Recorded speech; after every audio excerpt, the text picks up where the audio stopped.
Guys, তোমাদের মাছের ডিম খেতে কেমন লাগে? আমার না ভীষণ ভালো লাগে। অনেকদিন ধরেই আমার খুব মাছের ডিম খাইতে ইচ্ছে করছিল। জামাইরে বাজারে পাঠাই দিছি। জামাই একটা 10 কেজি ওজনের মৃগেল মাছ নিয়ে আসছে। মাছটা এত সুন্দর লাল টকটকা, আর মাছটার ভিতরে 5 কেজি ডিম হয়েছে। ভাবতেছি ডিমগুলো আমি খুব সুন্দর মতো ভাজবো।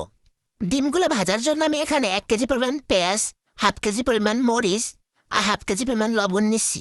এখন এগুলোকে আমি খুব ভালোভাবে মিক্স করব। মিক্স করা হয়ে গেছে। এখন আমি কড়াইতে 1 লিটার পরিমাণ তেল দিয়ে দেবো। তেলটা গরম হয়ে গেছে। এখন আমি ডিমগুলো খুব ভালোভাবে দিয়ে দেবো। দিয়ে ঢাকাটাকেও দিয়ে দেবো। তাহলে খুব ভালোভাবে সিদ্ধ হয়ে যায়, সিটে না ওঠে।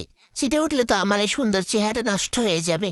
গ্যাস ডিমের তো এক পাশ হয়ে গেছে। এখন আমি এটাকে উল্টে অন্য পাশে ভেজে নেব। দেখো কত সুন্দর লাল হয়ে গেছে। এরকম লাল লাল করে আমি অন্য পিঠে ভালোভাবে ভেজে নিচ্ছি। গাইস, ডিমটা তো ভাজা শেষ। এখন ভাবতেছি মেটে দিয়ে 4টা ভাগ করবো। এক ভাগ আমি এখনই খাবো, আর একবার জামাইকে দেবো, আর 2 ভাগ একবার রাত্রে খাবো, 1 ভাগ সকালে খাবো। তোমরা বলো তো কেমন হবে সেটা? ভালো না? যেহেতু আমি ভাবছি তাহলে আমার তো বেশি খেতে হবে। আজকের ভিডিও এ পর্যন্ত। ওই ভিডিওটা কেমন হয়েছে সেটা কমেন্ট করে জানাবা। সবাই ভালো থাকবা। পরবর্তী ভিডিওর জন্য অপেক্ষা করো। বাই।